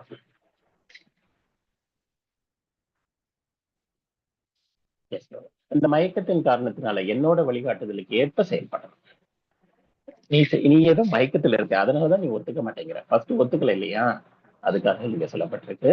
நீ உனது சுபாவத்தினால कार्पण्यदोषो भगवत् स्वभावावृच्छामि त्वां धर्म सम्मूढ सेदा यच्छ्रेयश्चान्निश्चितं ब्रूहि तन्मे श्रीतीर्थ्यகம் त्वं मां त्वं प्रपन्नम 2.7ல சொல்லியிருக்காரு. அதாவது ஆத்ம ஞானம் சொல்லும் போது கார்பண்ய தோஷத்தால பாதிக்கப்பட்டிருக்கு, என்ன இந்த தோஷத்துல இருந்து என்ன விடுவிச்சு கொடு அப்படின்னு சொல்லிட்டு அர்ஜுனன் வந்து மன்றாடி கேட்கிறாரு. அப்பதான் வந்து இந்த வழிகாட்டுதல வந்து பகவான் கொடுத்தாரு. ஆத்ம ஞானத்தை ஃபர்ஸ்ட் கொடுத்தாரு. ஆத்மா நான் இந்த உடல் அல்ல அப்படிங்கிறத புரிஞ்சுக்கணும். நம்ம தவறான உடல்களை எப்ப பாரு ஏத்துக்கிறோம். அதாவது இங்க மட்டும் இல்ல, பொய்யான உடல்ங்கிறத ஃபர்ஸ்ட் புரிஞ்சுக்கிறோம். அப்புறம் ஒரு கார் வச்சிருந்தா அந்த கார் தான் நானுன்னு நினைச்சுக்கிறோம். யாராவது வந்து காரை இடிச்சா என்னை ஏன்டா இடிச்சேன்னா அவங்ககிட்ட சண்டைக்கு போறோம். இங்க நான்கிறது நம்ம அந்த காரையே நம்ம நாமளா நினைச்சுக்கிறோம். ஸோ எவ்வளவு பெரிய தவறான முடிவு இல்லையா? அதுல இருந்து வெளியே வரணும். நமக்கும் காருக்கும் எந்த சம்பந்தம் இல்லை. அது பணம் கொடுத்து வாங்கப்பட்ட ஒரு பொருளே தவிர என்னை ஏன் இடிச்சேன்னு சொல்லிட்டு அவங்ககிட்ட சண்டைக்கே போறோம். அதுல ஏதாவது ஃபிராக்சர்ஸ் ஆச்சுன்னா மனசெல்லாம் வலிக்குது. ஸோ இந்த பற்றுதல்ல இருந்து வெளியில வரணும் இல்லையா? ஹரே கிருஷ்ணா. எப்படி இருந்தாலும் அவங்கவுங்க இயற்கையில செயல்பட வேண்டியதுதான் நீங்க. ஏன்னா வந்து நம்ம எல்லாருமே பௌதிக உலகத்துல வந்து சிக்கிக்கும் போது நம்ம இந்த முக்குணங்களின் பாதிப்புக்குள்ள ஆட்டோமேட்டிக்கா மாட்டிக்கிறோம். கிருஷ்ணர் ஆணைப்படி ஒருத்தர் செயல்பட மறுத்தோம்னா அவங்க அவங்க சுபாவத்தினால வருத்தப்பட்டு அதன்படியே செய்ய வேண்டியது. அதாவது ராதாராணி கிட்ட வந்து சுகதேவ கோசாமி வந்து கிளியா இருக்காரு. நீங்க ராதாராணி கிருஷ்ணரோட ராதாராணியை பார்க்கும்போது நீங்க கையில கிளியை பார்க்கலாம். சுகதேவ கோசாமி அங்கதான் இருக்காரு. அவரு வந்து இந்த பௌதிகத்துல இந்த ஞானத்தை கொடுக்குறோம். இந்த பகவானுடைய லீலைகளை வந்து எல்லாத்துக்கும் இந்த இந்த இந்த பக்தியை கொடுக்கணும் அப்படிங்கறதுக்காக அவரு வந்து இங்க அனுப்புறாங்க. அவரு தன்னோட தாயின் கருவுல இருந்து வெளியில வர்றதுக்கே ரெடி இல்லை. ஐயோ பௌதிகத்துல வந்தா என்ன மாட்டி விட்டுருவாங்களே, எவ்வளவு சிக்கலை கொண்டு போய் விட்டுருமே, நான் வரமாட்டேன்னு சொல்லிட்டு அடம்பிடிக்கிறாரு. ரொம்ப நாளா ஒரு வயிற்றுக்குள்ளேயே இருந்தார். பகவான் வந்து கருணையோட இந்த வெளியிலவா, உன் மூலமாதான் இந்த ஞானம் வந்து மக்களுக்கு கிடைக்கணும், நீ பியூரிஃபைடு சோல் சொல்லிட்டு பகவான் கட்டளையிட்டு அதுக்கப்புறம் அவர் வெளியில வரதை நம்ம பாக்குறோம். சோ நம்ம கர்ப்பப்பையில இருக்கும்போது எந்த பாதிப்பும் இல்லாம இருந்து அதுக்கப்புறம் வெளியில வந்ததுக்கு அப்புறம் நம்ம இந்த சிக்கல்ல ஆட்டோமேட்டிக்கா மாட்டிடுறோம். சோ ஏதோ ஒரு சிக்கல்ல மாட்டிக்குவோம். அதாவது சத்துவகுணம், ரஜோகுணம், தமோகுணம்ங்கிற அந்த 3 குணங்கள் மேல உட்கார்ந்துகிட்டு நம்மளை ஆட்டி படைப்பாங்க. இந்த ஒரு குணம் மேலோங்கி இருக்கிறப்ப 2 குணம் தாழ்ந்து போயிடும். அதனாலதான் சத்துவ குணத்துல உயரணும். அப்படி எதுக்காக பகவானை பத்தி பேசுறோம், பகவான் லீலைகளை பத்தி பேசுறோம், நாமங்களை பேசுறோம் அப்படின்னா நம்மளை நாம தூய்மைப்படுத்திக்கிறதுக்காகத்தான் இந்த ஞானத்தை நம்ம பேசுறோம். இந்த ஞானத்துல ஈடுபடும் போது எந்த மாயா சக்தியும் நம்மளை பாதிக்காது. யாருமே நமக்கு எந்த தவறான நிகழ்ச்சிகளும் நடக்காதுங்கிறத நம்ம புரிஞ்சுக்கலாம். நம்மளுக்காக கொடுக்கப்பட்ட ஒரு ப்ரொடெக்ஷன் தான் இது. ஹரே கிருஷ்ணா. சோ கிருஷ்ணரை பின்பற்றணும்.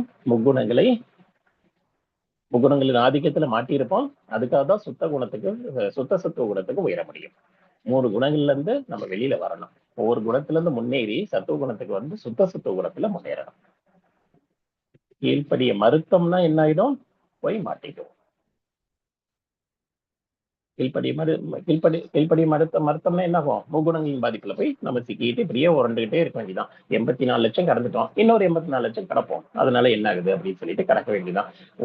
என்ன நினைக்கணும், எவ்வளவு கஷ்டம் இல்லையா? நானு எப்பாடுபட்டாவது இந்த பிறவியை வந்து முடிச்சுக்கணும். ஏன்னா இதுக்கப்புறம் வந்து நான் மறுபடியும் இன்னொரு யோனியில போய் நான் பிறக்கிற அந்த சூழ்நிலையை எனக்கு உருவாக்கிடாத, எனக்கு தயவு செய்து உங்ககிட்ட வந்து சேவை செய்யற அந்த வழியை எனக்கு வழிகாட்டுன்னு தான் நம்ம போய் நிக்கணுமே தவிர, நான் திரும்ப இன்னும் கொஞ்சம் ஆசை வச்சிருக்கேன், எதையாவது ஒண்ணு சாப்பிடணும்னு ஆசைப்பட்டிருக்கேன், அதுக்கு தகுந்த பற்கள் உகந்த பல் கொடுத்து அந்த அந்த பிறவியா என்னை படைச்சு என்னை மறுபடியும் சாப்பிட வச்சு சிக்கல்ல கொட்டை மாற்றி விட்டுறதுன்னு தான் நம்ம நினைக்கணும். சோ நம்ம என்ன ஆசைப்படுறோமோ அதற்கான உருவம் படைக்கப்படுது. 84 லட்சம் பிறவிகளை நம்மளுடைய எண்ணங்கள்னாலதான் படைக்கிறோம். நாம தான் வந்து அங்க கிரியேட் பண்றோம். நம்ம இங்க என்னென்ன ஆசைப்படுறோமோ அதுக்கு தகுந்த அந்த உடல்வாகு அங்க ரெடி ஆகுது. கடைசி நேரத்துல அந்த உடல்வாகு கொடுக்கப்படுது. அதுக்கு தகுந்த மாதிரி நம்ம ஆசைகளை நிறைவேற்றிக்கிட்டு எப்ப நம்ம ஆசை போதும்னு நினைச்சிட்டு பகவான்கிட்ட வரணும், துன்பங்களை அனுபவிச்சு கடைசியில போதும்டான்னு நம்ம ஒரு முடிவுக்கு வரோம் இல்லையா? அப்போ வந்து பகவான் நம்மளை கூப்பிட்டுக்கிறாரு. சோ நம்ம ஆசைகளையும் நிறைவேற்றாரு. ஹரே கிருஷ்ணா.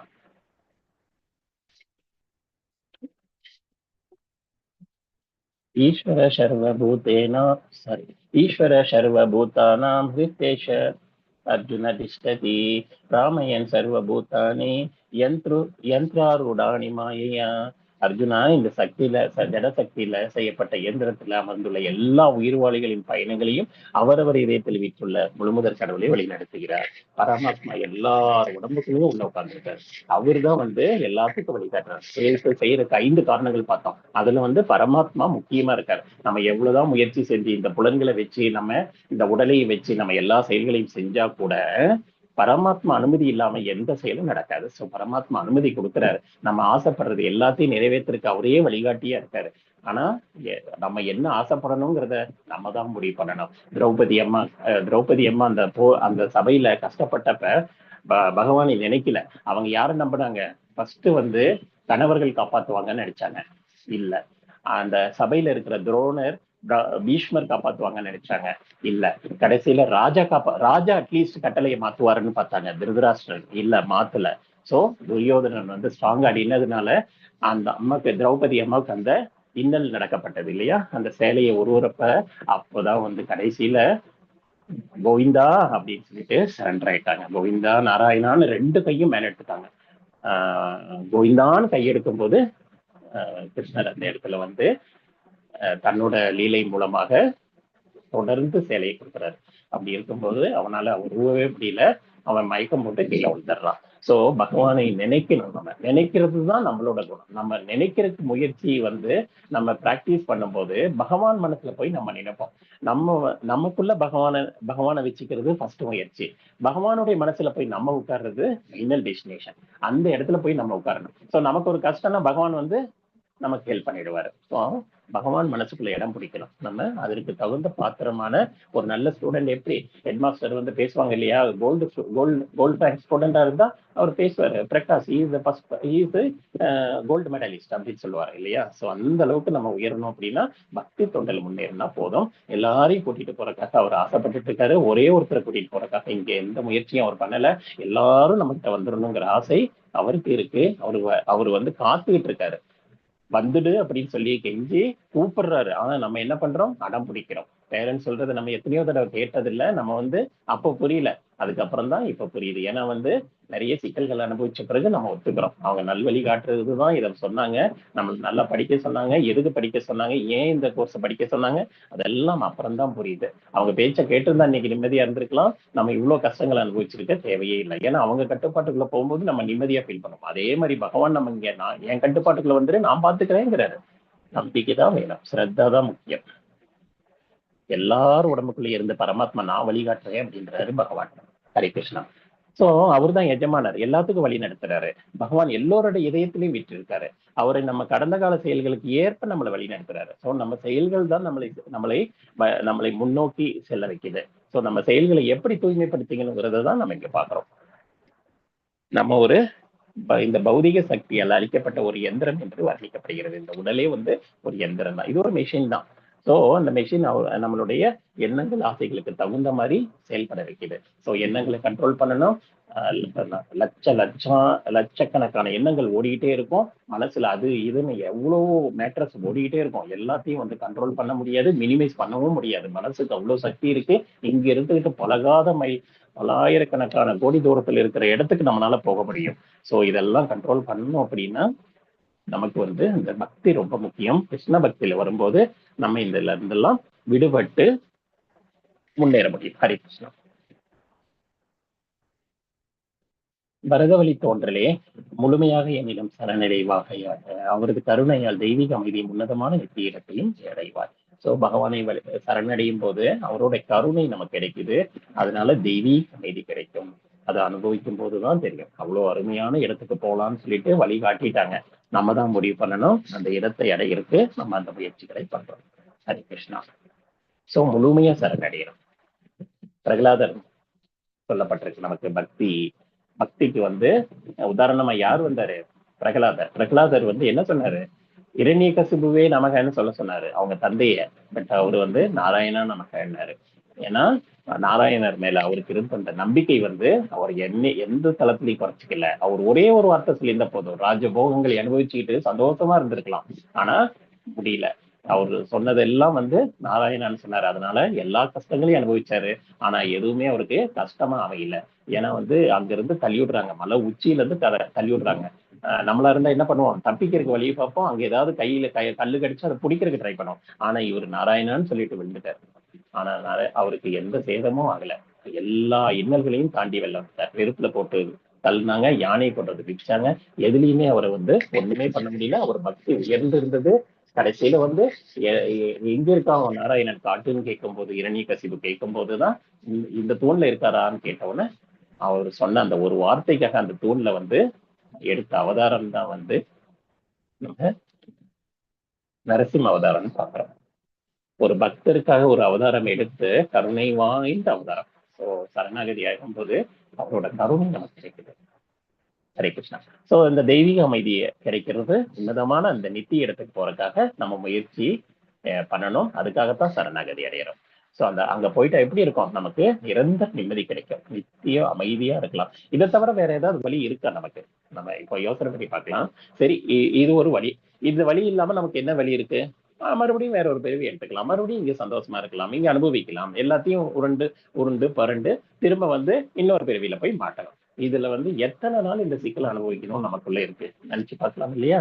நினைச்சு பார்த்து நம்ம அதுல இருந்து வெளியே வர்றதுக்கான முயற்சி தான் பண்ணணும். சோ துக்காலயம் அசாஸ்வதம்னு சொல்லியிருக்கு. இங்க வந்து இது வந்து இதுவே ஒரு துக்காலயம் தான். எதுவுமே நிரந்தரம் இல்லை. இன்னைக்கு யாருக்கு எது சந்தோஷமா இருக்கோ அதெல்லாம் நாளைக்கு ரிவர்ஸ்ல வரும். சோ இது நம்மளா புரிஞ்சுக்கிறதா? இதுல யாரும் வந்து நம்மள தவற திசை திருப்பல. நம்ம எல்லாம் இது வரைக்கும் அனுபவிச்ச செயல்கள் எல்லாமே அப்படித்தான் இருக்கு இல்லையா? இன்பம் வந்தா துன்பம் வருது, எல்லாத்துலயும் டியூவாலிட்டி இருக்கு. நம்ம ஏதாவது சந்தோஷமா அனுபவிச்சோம்னா உடனே பின்னாடி ஏதோ ஒரு பிரச்சனை வருது, கீழே போயிருந்தோம்னா மேல வரும். சோ ரெண்டுமே நடக்குது இங்க. ஜடவாழ்வின் துன்பங்களிலிருந்து விடுபடுறதுக்கும் அந்த உன்னத இடத்தை அடையிறக்கும் நமக்குள்ள இருக்கிற அந்த பகவான் புருஷோத்தமர்கிட்ட வந்து முழுமுதற் கடவுள், அவருதான் புருஷோத்தமர். ஏன் புருஷோத்தமன் சொல்றோம்? புருஷர்களிலே உத்தமர், முழுமுதற் கடவுள் அப்படிங்கிறத புரிஞ்சுக்கிட்டு அவர்கிட்ட சரணடைகிறோம். அவர்கிட்ட சரணடைஞ்சா எல்லா தேவதைகளையும் திருப்திப்படுத்த மாதிரி. யாருமே எக்ஸாம்பிள் இல்லை, எல்லாருமே அந்த அர்த்தம். சோ எல்லாரையும் திருப்திப்படுத்த அந்த அண்டர்ஸ்டாண்டிங் அவங்களுக்குள்ள இருக்கு, நமக்கு தான் அண்டர்ஸ்டாண்டிங் இல்லை. ஹரே கிருஷ்ணா. இவ்வளவு ரகசியத்தை காட்டிலும் மிக ரகசிய ஞானத்தை நான் உனக்கு கொடுத்திருக்கேன். எல்லா ரகசியத்தையும் ரிவீல் பண்ணிட்டாரு. எதெல்லாம் சொல்ல அந்த என்ட்ரி கேட் எல்லாம் எல்லாருக்கும் சொல்ல தேவையில்லை, பட் எல்லாத்தையும் சொல்லிட்டாரு. அந்த லோகத்துக்கு வர்றதுக்கான வழியையும் காட்டிட்டாரு. இதெல்லாம் முழுமையா சிந்திச்சு நீ செய்ய விரும்புறத செய். இப்போ வந்து ஆப்ஷன் கொடுத்துட்டாரு பகவான், எல்லாத்தையும் சொல்லிட்டாரு. இப்போ உனக்கு என்ன தோணுது அதை பண்ணப்பா அப்படின்ட்டாரு. இவ்வளவு சொன்னதுக்கு அப்புறம் நம்ம என்ன செய்வோம்? நமக்கு புரிஞ்சதுபடி என்ன வழிகாட்டின்னு தெரிஞ்சிருச்சு. தெரிஞ்சதுக்கு அப்புறம் நம்ம தவறா செய்யறதுக்கு மனசு வருமா? அதனால வந்து சரணாகதி அடையறதுக்கு ரெடி ஆயிட்டாரு அர்ஜுனன். ஹரே கிருஷ்ணா. சோ கிருஷ்ணர் ஒரு வாய்ப்பை தராரு, முழுமையா கவனமா சிந்திச்சு நீ விரும்புறது செய்யுன்னு சொல்றாரு. ஹரே கிருஷ்ணா. நீ சிந்திச்சு செயல்படுப்பா அப்படின்னு ஒரு ஆப்ஷன் கொடுக்குறாரு நமக்கு. ஜீவாத்மா வந்து ஒரு சுதந்திரம் இருக்கு இல்லையா? அதுல வந்து கடவுள் எப்பவுமே தலையிடுறது இல்லை. நீ முடிவு எடுக்கிறது உன் பொறுப்பு. ஆனா வழிகாட்டுவது, இப்போ நம்ம குழந்தைங்க வந்து தவறான பாதையில போறாங்க, ஆனா சொல்லாம இருக்க முடியுமா? நீ பண்றது சரியில்லை அப்படின்னு ஒரு வார்த்தையாவது நமக்கு சொல்லணும் இல்லையா? நமக்கு மரியாதை இல்லை, நம்ம கேட்க மாட்டாங்கன்னு தெரிஞ்சாலும் நம்ம சொல்றத சொல்லுவோம். இல்ல நீ இது செய்யறது சரியில்லை, நீ இந்த பாதையில போகாத, அதுல இருந்து வெளிப்பட்டுவான்னு சொல்லுவோம். எவ்வளவு மன வருத்தம் இருந்தாலும் சொல்லுவோம் இல்லையா? அதே மாதிரிதான் பகவான் சொல்ல வேண்டிய கடமையை சொல்லிட்டாரு. இதுக்கப்புறம் டிசைட் பண்றது உங்களோட விருப்பம். சோ அப்படின்னு சொல்லிட்டு பகவான் இங்க கன்க்ளூட் பண்றாரு. ஹரே கிருஷ்ணா. சோ நம்ம ரெண்டு பாதையில எந்த பாதையில போகணுங்கிறத நம்ம டிசைட் பண்ணலாம். ஹரே கிருஷ்ணா. பாதையில நம்ம தான் சூஸ் பண்ணணும். ரெண்டும் ஆப்போசிட் டைரக்ஷன். அதான் பிறப்பிறப்பு சுழற்சி இல்லாத திரும்ப கோலோக பிருந்தாவன் போகணுமா, இல்ல இந்த சிக்கல்லையே மாட்டிக்கிட்டு திரும்ப திரும்ப ஆசைகளை வளர்த்திக்கிட்டு இந்த ஆசைகளுக்கான பலனை அனுபவிக்கணும்னு அந்த சுதந்திரம் நமக்கு வேணுமா அப்படிங்கறத நம்ம தான் டிசைட் பண்ணணும். பகவான் ஏன் அப்படி சொல்றாரு? நீ எனக்கு ரொம்ப பிரியமான நண்பன் அப்படிங்கிறதுனால இந்த அறிவுரைகள் மிகவும் உன்னதமான, எல்லாவற்றிலும் மிக ரகசியமான ஞானத்தை நான் உனக்கு சொல்லிட்டேன். இது உன்னோட நன்மைக்காக அப்படிங்கிறத நீ புரிஞ்சுக்கணும். நான் இதெல்லாம் சொன்னதெல்லாம் உன்னோட நன்மைக்காக. ஏன்னா நீ வந்து எனக்கு உன்னதமான நண்பன், நீ வந்து எப்பவுமே பொறாமையற்றவர் அப்படிங்கிறதுனால பக்தர், முழுமையான பக்தர், அதுவும் சரணாகதி அடைந்த பக்தர் இல்லையா? சோ அதனால இந்த ஞானத்தை சொல்றேன்னு சொல்லிட்டு அர்ஜுனனுக்கு சொல்ற வாக்குல நமக்கும் சொல்லிட்டார். நம்ம எல்லாம் வந்து புண்ணியம் செய்தவர்கள், அதாவது அந்த ஞானத்தை ஈஸியா நம்ம பெறுவதற்காக நமக்கு இந்த விளக்கம் கொடுக்கப்பட்டிருக்கு. ஹரே கிருஷ்ணா. கிருஷ்ணர் அந்த ரகசியமான ஞானத்தை வெளியிடுறாரு இல்லையா? எது ரகசியமான அறிவு? ஹரே கிருஷ்ணா. எது அந்த ரகசியமான அறிவு? பிரம்மனை பற்றிய அறிவு. மிக ரகசியம் என்ன? பரமாத்மை பற்றி. ஹரே கிருஷ்ணா. பரமாத்மை பற்றிய அறிவு. மிக மிக ரகசியம் என்ன? பகவானிடம் சரணடைகிறது. சோ இதை நம்ம புரிஞ்சுக்கணும். சோ ரகசியம் நாம் பிரம்மனை பத்தி அறியறது, அந்த பிரம்ம நிலைக்கு உயர்றதுக்கு தான் தூய பக்தி தொண்டு செய்யறோம். எப்படி செய்யறோங்கிறதெல்லாம் சொன்னோம். அதாவது துறவு நிலையில பண்ணணும், தியாகம் பண்ணணும். தியாகம் வந்து நம்ம வந்து பலனை வந்து அர்ப்பணிச்சு பண்ணணும். ரகசியமானது என்ன? பிரம்மன் அறிவு. மிக ரகசியம் அந்த பரமாத்மாவை பத்தி அறிவு. மிக மிக ரகசியம் ராஜ வித்ய ராஜகுஹ்யம். அதுல சொன்னாங்க இல்லையா, அந்த குஹ்யம் ரகசியம். அந்த பகவான் கிட்ட சரணடையணும். யாரால இந்த சாரத்தை புரிஞ்சிக்க முடியுமோ அவங்கதான் வந்து பகவானுக்கு பிரியமான பக்தர். பகவான் எனக்கு பிரியமானவர் அப்படின்னு சொல்லிட்டு நிறைய இடங்கள்ல பகவான் வந்து கன்ஃபார்ம் பண்ணியிருக்காரு. யார் எனக்கு பிரியமானவர்? இதை புரிஞ்சுக்கிறவங்க வந்து எனக்கு ரொம்ப பிரியமானவர். அவரோட மனசுல போய் நம்ம இடம் பிடிக்கலாம். புரிஞ்சுக்கிறதே நம்ம first level pass. Hare Krishna. அருமையான ஸ்லோகம். மன்மனா பவ மத் பக்தோ மத் யாஜு மாம் நமஸ்குரு மாம் ஏவை சேசி சத்தியம் தே பிரதிஜானே பிரியோசிமே. அதாவது எப்பவுமே என்னையே நினைச்சு எனது பக்தனாகி என்னையே வழிபட்டு உனது வணக்கங்களை எனக்கு சமர்ப்பித்து இவ்வாறு நீ என்னை வந்து அடைவாங்கிறதுல எந்த சந்தேகமும் இல்ல. நீ எனக்கு பிரியமான நண்பன்கிறதுனால இந்த சத்தியத்தை உனக்கு கொடுத்துட்டேன் அப்படின்னு சொல்லிட்டாரு. ஹரே கிருஷ்ணா. மன்மனா பகவத் பக்தால என்ன சொல்றாரு? நீ எப்பவும் என்னையே நினைச்சு எனக்கு பக்தனா இருந்து என்ன வழிபட்டு உனது வணக்கங்களை எனக்கு சமர்ப்பித்து சரணாகதி அடைன்னு அவரே சொல்லி கொடுத்துட்டாரு இல்லையா. சொல்லிட்டா நீ என்கிட்ட வந்து சரணடைவ அப்படின்னு பகவான் சொல்லிட்டாரு. பகவத்கீதையோட சாரம் என்ன? பகவானை கிருஷ்ணரே நினைச்சுட்டு இருக்கிறது, கிருஷ்ணரோட பக்தர் ஆயிடுறது, கிருஷ்ணரையே வழிபடுறது, கிருஷ்ணருக்கு வணக்கங்களை சமர்ப்பிக்கிறது. இவ்வாறு தவறாமல் கிருஷ்ணர் செய்யும் போது நம்ம கிருஷ்ணரை வந்து அடையலாம். அதாவது கிருஷ்ணரையே வழிபட்டு கிருஷ்ணருக்கு வணக்கங்களை செலுத்தி கிருஷ்ணருக்கு பக்தராகி எப்போதும் கிருஷ்ணரை அந்த சிந்தனையிலேயே நிலைக்கிறது, கிருஷ்ண உணர்வுல நிலைப்படுறது. மிக மிக அருமையான ஸ்லோகம். ஹரே கிருஷ்ணா. 18.66. சர்வ தர்மன் பரித்யஜ்ய மாம் ஏகம் சரணம் ரஜ அகம் ஸ்வாம் சர்வ பாபேப்யோ மோக்ஷயிஷ்யாமி மா சுசக. எல்லா தர்மங்களையும் திறந்து எங்கிட்ட மட்டும் சரணடை, உன்னோட எல்லா பாவ விலைகள் வந்து நான் விடுவிக்கிறேன், பயப்படாதே மா சுசுவன்னு சொல்லிட்டாரு. நான் உன்னை காப்பாத்துறேன் அப்படின்னு சொல்லிட்டாரு. எவ்வளவு அருமையான விஷயம் இல்லையா? நமக்கு யாராவது நான் பாத்துக்கிறேன் நீ என்கிட்ட வா அப்படின்னு சொல்லும் போது நம்ம போய் சரணடை வேண்டாமா? இன்னும் எத்தனை சிக்கல்ல மாட்டணும்னு நமக்கு ஆசை இருக்கு. ஹரே கிருஷ்ணா. சோ சரணாகதினா என்ன? ஹரே கிருஷ்ணா. சைத்தன்ய சரிதாமிரதம் மத்திய லீலால வந்து 22.100 சொல்றாங்க. அனுகூல்ய சங்கல்பம் பிரதிகூலஸ்ய வர்ஜனம் ரசியஸ்திதி விஸ்வாசோ கோபத்ருவே வரணம் ததா ஆத்மநிஷய கார்பண்யே ஷத்வித்தா சரணாகதி. அதாவது மத்திய லீலையில சொல்லியிருக்காங்க.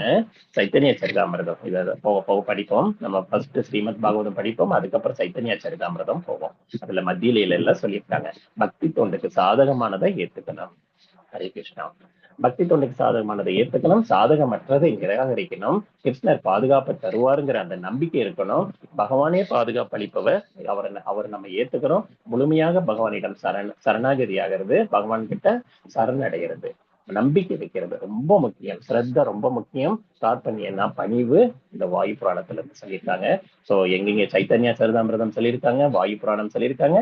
சோ 18வது அத்தியாயத்தோட சுருக்கத்தை பார்க்கலாம். இங்க ஃபர்ஸ்ட் 8 ஸ்லோகத்துல வந்து கர்ம மற்றும் ஞான யோகத்தின் சுருக்கத்தை சொன்னாங்க. முக்குணங்கள் பாதிப்பு நம்மளை எப்படி எல்லாம் தாக்குது, நம்ம என்ன மாதிரி செயல்கள் செய்யறோங்கிறத பார்த்தோம். செய்யறவங்க வந்து எவ்வளவு பக்குவமானவங்க இருக்கிறாங்க, அதுல நாலு வர்ணங்கள் ஆசிரமங்களை பார்த்தோம். அவங்களுக்கு விதிக்கப்பட்ட கடமைகளை செய்யணும்னு பார்த்தோம். பகவானுக்கு அன்பு செய்யறத எப்படிங்கிறத வந்து அந்த கடைசி 10 ஸ்லோகத்துல பார்த்தோம். இறுதி விளைவு வந்து என்னங்கிறத இப்ப சொல்ல பார்க்க போறோம். சோ நினைக்கிறேன். ஹரே கிருஷ்ணா. சாரி, டைம் ஆயிடுச்சு. ஸோ இந்த இடத்துல என்ன பண்ணிக்கலாம், நாளைக்கு ஒரு நாள் நம்ம இந்த கிளாஸை வச்சு நம்ம கன்க்ளூட் பண்ணிடலாம். உங்களுடைய கருத்துக்கள் எதுவாக இருந்தாலும் நாளைக்கு நம்ம கொஞ்சம் டைம் அலோகேட் பண்ணி நம்ம உங்களோட பகிர்ந்துக்கலாம். தயவு செஞ்சு நாளைக்கு ஒரு நாள் கண்டினியூ பண்ணுங்க. அதுக்கப்புறம் நீங்க எல்லாம் ப்ரமோட் ஆகி வெல்ட்ரி கிளாஸ்க்கு போயிடலாம். வாஞ்சா கல்பத்ருப்யஸ்ச கிருபா சிந்துப்யேவ ச பதிதானாம் பாவனேப்யோ வைஷ்ணவேப்யோ நமோ நமக. அனந்த கோடி வைஷ்ணவ விருந்து கே ஜெய். ஜெகத்குரு ஸ்ரீல பிரபுபாதர் கே ஜெய். நாமாச்சாரிய ஹரிதாஸ் தாக்கூர் கே ஜெய். All glories devotees. Hare Krishna. All glories devotees. Hare Krishna. All glories devotees. Hare Krishna.